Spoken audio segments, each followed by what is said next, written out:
जैसे किसी भी एग्जाम के सिलेबस और पैटर्न को लेकर कोई भी न्यूज आती है तो स्टूडेंट्स के बीच एक खलबली मच जाती है। ठीक इसी प्रकार आजकल स्टूडेंट्स में एक खलबली मची हुई है, जिसका की वजह है एनआरए और सीईटी। यानी कि एनआरए और सीईटी ये क्या है और इससे किस प्रकार स्टूडेंट के तैयारी करने के तरीके में और एग्जाम के पैटर्न में परिवर्तन आने वाला है। तो आज के वीडियो में हम यही बात करने वाले हैं कि एनआरए और सीईटी क्या है और इससे उन चीजों में क्या क्या बदलाव होंगे जिसके साथ कि अभी हम जी रहे हैं। तो सबसे पहले हम देख लेते हैं कि एनआरए यानी कि नेशनल रिक्वायरमेंट एजेंसी, ये एक नई एजेंसी बनाई गई है जो कि अभी फिलहाल एसएससी, आईबीपीएस यानी कि बैंकिंग और आरआरबी यानी कि रेलवे के ग्रुप सी और ग्रुप बी, ध्यान रखने वाली बात यह है कि ना तो ग्रुप डी की बात की गई है और ना ही ग्रुप ए की बात की गई है। ग्रुप ए मतलब गजेटेड ऑफिसर्स। तो इनके लिए एक ही एग्जाम यानी कि सीईटी कॉमन एलिजिबिलिटी टेस्ट का आयोजन करेगी और ये आयोजन जो करेगी संस्था उसे हम एनआरए कहेंगे। अब देखते हैं कि इसका क्या प्रभाव पड़ सकता है, लेकिन इस प्रभाव को हम ज्यादा बेहतर ढंग से आगे के स्टेप्स में समझ पाएंगे। अब आगे हम देख लेते हैं पहले कि एनआरए सिर्फ स्टूडेंट को शॉर्ट लिस्ट करेगी यानी कि प्री की तरह एग्जाम लेगी, एक प्री लेगी। मेंस का एग्जाम यानी कि टायर 2 और टायर 3 वही एजेंसियां लेंगी जो कि अभी फिलहाल ले रही है। जैसे कि एसएससी के लिए अगर कोई ऐसा एग्जाम था जहां की टायर 2 और टायर 3 भी होता था तो शॉर्टलिस्ट करके एनआरए एसएससी, आईबीपीएस और आरआरबी के पास लिस्ट भेज देगी, तो वो टायर 2 और टायर 3 एसएससी लेगी। बैंकिंग के लिए ठीक उसी प्रकार आईबीपीएस और रेलवे के लिए आरआरबी ही टायर 2 और टायर 3 एग्जाम को कंडक्ट कराएगी।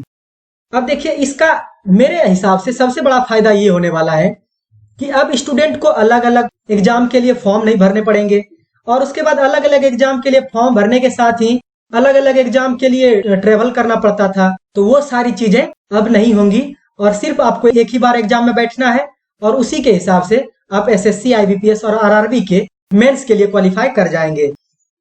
उसके बाद हम देखते हैं कि एनआरए 10th पास, 12th पास और ग्रेजुएट तीनों के लिए अलग अलग सीईटी का आयोजन करेगी और तीनों के लिए अलग अलग सिलेबस होंगे। ऐसा नहीं है कि सबको एक ही साथ बैठा दिया तो पता चला खाली ग्रेजुएट वाला कहीं हो गया और 10th वाला 12th वाला बेचारा कुछ हो ही नहीं पाया। नहीं, ऐसा नहीं होगा। एनआरए 3 अलग अलग लेवल में एग्जाम लेगी जो कि हर स्टूडेंट के लिए समान होगी। हर स्टूडेंट के लिए समान होने का मतलब क्या है, चाहे आप एसएससी का तैयारी कर रहे हैं, बैंकिंग का तैयारी कर रहे हैं या रेलवे का तैयारी कर रहे हैं, आपको एक ही सिलेबस के हिसाब से एग्जाम देना है यानी कि सीईटी का। अब देखिए, इसका प्रभाव क्या पड़ सकता है।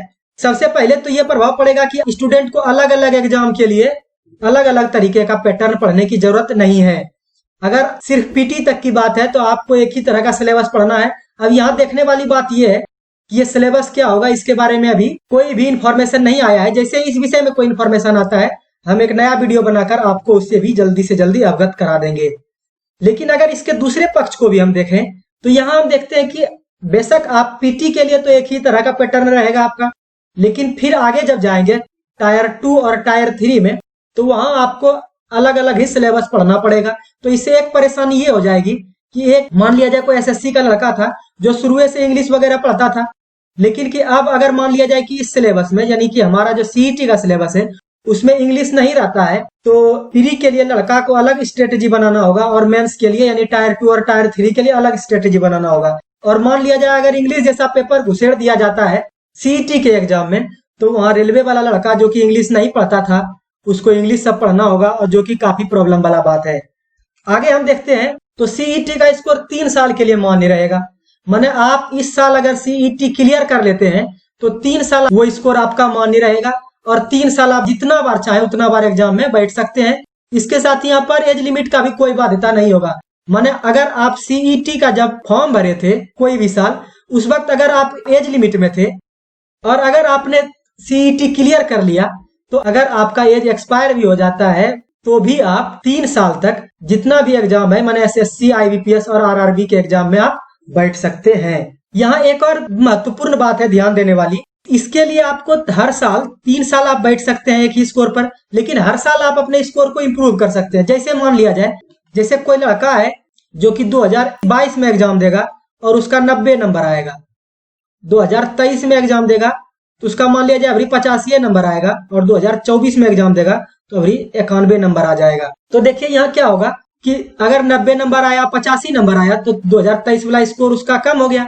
तो यहाँ लड़का क्या करेगा, 90 नंबर जो आया है उसका 2022 में उसी के हिसाब से जितना फॉर्म निकलेगा उसका भर सकता है। लेकिन जैसे 2024 में 91 नंबर उसका आ जाता है, तो ये 2024 वाला स्कोर के हिसाब से सब फॉर्म भरेगा, और 2022 वाला स्कोर यानी जो 90 है उसका कोई मतलब नहीं रहेगा। मतलब हर साल आप अपने सीईटी के स्कोर को चाहे तो इम्प्रूव भी कर सकते हैं।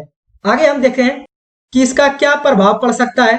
सबसे पहली बात तो ये प्रभाव यहाँ से पड़ जाएगा कि वैसा आदमी, मान लिया जाए कोई 32 साल का आदमी है और अब भरिए भर वो फॉर्म भर सकता है, और इस बार उसने भर के सीईटी क्लियर कर लिया, तो उसे 3 और साल के लिए अपॉर्चुनिटी उसके लिए बढ़ जाएगा, और 3 और साल तक वो फॉर्म भर सकता है। क्योंकि जैसे ही सीईटी वो क्लियर कर लेता है तो उसके लिए कोई भी एज लिमिट नहीं रह जाएगा फॉर्म भरने के लिए। इसके बाद हम देखते हैं कि किसी भी कैंडिडेट को सिर्फ एक ही बार पोर्टल पर जाकर, जो कि एनआरए का पोर्टल होगा, फॉर्म भरना होगा, और सेंटर का भी चॉइस देना होगा। अगर सेंटर मिल गया तो आपको मिल जाएगा, नहीं तो जहां मिलेगा वहां आपको भेज दिया जाएगा। इसका देखिए क्या प्रभाव पड़ने वाला है। अगर एक ही बार फॉर्म भरना है, तो जैसे मान लिया जाए कोई लड़का था रेलवे का फॉर्म भरता था तो उसको 500 लग जाता था, बैंकिंग का फॉर्म भरता था तो यहाँ से भी कुछ पैसा लग जाता था, एसएससी का फॉर्म भरता था तो यहाँ भी कुछ पैसा लग जाता था। तो इसका एक फायदा ये होगा कि एक ही बार वो फीस पे करेगा और सब एग्जाम में बैठ सकता है, सब एग्जाम के लिए क्वालिफाई कर सकता है। लेकिन एक बात जो कि केंद्र सरकार ने क्लियर नहीं किया है कि पीटी क्लियर करने के बाद मेंस का फिर से फॉर्म भरना होगा और फिर से पैसा देना होगा कि उसी पैसा में काम चल जाएगा। और इसके बाद आगे देखते हैं, केंद्र सरकार ने कहा है कि एनआरए का एग्जाम सेंटर हर जिला में होगा। अगर हर जिला में सेंटर बन जाता है तो इसका प्रभाव क्या होगा। अगर मान लेते हैं कि हर जिला में एग्जाम सेंटर हो जाएगा, तो इसका सबसे बड़ा फायदा ये होगा कि जैसे रेलवे का एग्जाम था, बिहार का स्टूडेंट है तो तमिलनाडु में जाकर एग्जाम दे रहा है, आंध्र प्रदेश में जाकर एग्जाम दे रहा है, तो इधर मध्य प्रदेश में जाकर एग्जाम दे रहा है। इससे छुटकारा मिल जाएगा, स्टूडेंट को अपने घर के आसपास ही कहीं ना कहीं एग्जाम सेंटर मिल जाएगा। तो उम्मीद करता हूं कि एनआरए और सीईटी को लेकर जितने भी सवाल आपके दिमाग में थे और जितनी बातें आपको जानना जरूरी थी, वो सब आप समझ गए होंगे, और आगे आपको कोई और वीडियो देखने की आवश्यकता नहीं पड़ेगी। जितने भी प्रभाव मैंने यहाँ बताए वो सब मेरे अपने विचार थे, जो कि गलत भी हो सकते हैं। तो अगर आपको लगता है कि इसका कुछ फायदा और नुकसान और हो सकता है तो उसे भी कमेंट बॉक्स में जरूर लिखें, और इस वीडियो से संबंधित अगर आपका कोई भी सवाल या सुझाव हो तो उसे भी कमेंट बॉक्स में जरूर लिखें। हम आपके कमेंट का रिप्लाई जरूर से जरूर देंगे। तो उम्मीद करता हूँ कि यह वीडियो आपको पसंद आया होगा। अगर पसंद आए तो इसे कॉम्पिटिटिव एग्जाम का तैयारी करने वाला और सब स्टूडेंट तक भी जरूर पहुंचाएं, जिससे कि इस इम्पोर्टेंट न्यूज से वो लोग भी अवगत हो सके। और फाइनली, अगर आप अपने इस दोस्त के लिए कुछ करना चाहते हैं तो वीडियो को लाइक करें। अगर आप चैनल पर नए हैं तो चैनल को सब्सक्राइब करें, क्योंकि इसी तरह का मजेदार वीडियो हम लाते रहेंगे। मिलते हैं इसी तरह के एक और मजेदार, दमदार, टेस्टी वीडियो के साथ। तब तक के लिए नमस्कार, जय हिंद।